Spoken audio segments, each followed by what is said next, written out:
J'ai pas été un collégien et lycéen très assidu.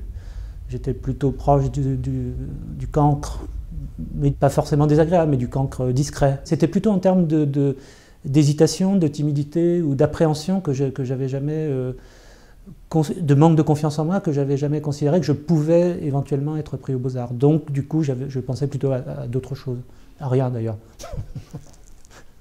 J'attendais que le temps passe.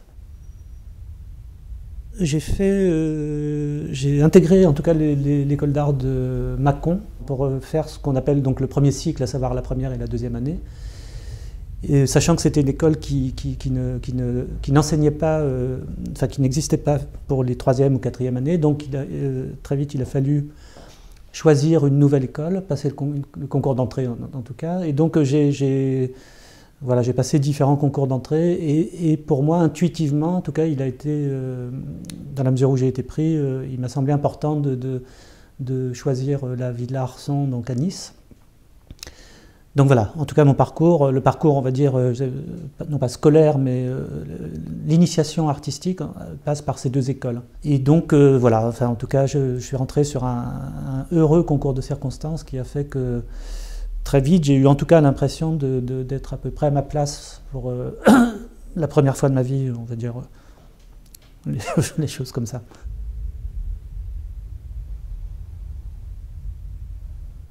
Il vaut mieux pas que ça passe par la parole chez moi. Et donc le dessin a cet avantage effectivement de mettre en place aussi par des éléments périphériques une ambiance générale.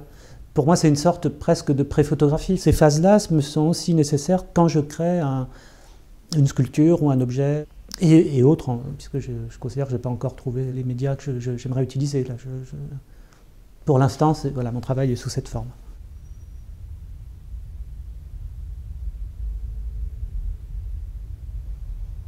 Pour moi, c'est typique justement d'un acte ou d'un geste qui peut être fait par un étudiant. C'est ma première sculpture. Mais je pense que cette première sculpture, elle a été constituée de gestes dont je n'étais pas toujours conscient.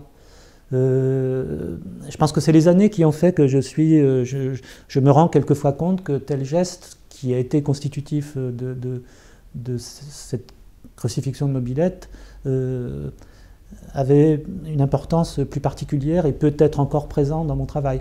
Je sais que dans certaines expositions, il peut y avoir pour cette pièce au mieux un scepticisme et quelquefois des réactions un peu radicales parce que ça peut être vu, et je le conçois tout à fait comme une sorte de provocation, mais en même temps, enfin, pour moi il est important de préciser que c'est absolument pas le cas et qu'il faut, comme je crois beaucoup plus généralement dans mon travail, toujours conserver une énorme distance entre soi et l'objet.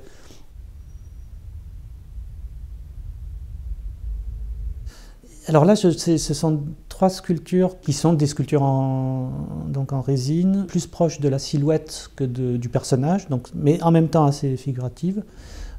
C'est une sorte de silhouette générique. Donc quelquefois, j'ai entendu dire que certaines personnes pensaient qu'ils étaient nus. Non, ils ne sont pas nus, mais c'est vraiment une sorte de stylisation à l'extrême.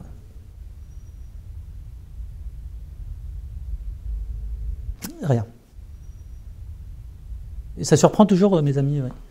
J'ai jamais eu vraiment une considération particulière pour l'objet, la collection, cette idée que quelque chose puisse nous appartenir. Donc je suis comme ça, j'ai posé mes affaires et je vois pas le temps passer. J'ai quelques amis qui m'ont offert des choses, comme Noël Dola qui m'a offert des dessins, Philippe Maillot m'a offert des dessins, enfin, Dominique Figarella, enfin voilà, des amis. Et en fait, peut-être faut que j'en parle à un psychanalyste, mais j'ai un rapport comme ça. Quand vous en parliez, c'est-à-dire j'imaginais une scène en train d'accrocher, et puis en fait me dire bon, bah, il faut que je parte de cet endroit, et donc comme si j'étais en permanence en attente, en tout cas de l'endroit où je pourrais m'installer définitivement. Et le définitif, je n'aime pas trop. Je sais que j'ai tout à fait conscience que c'est une attitude assez absurde, mais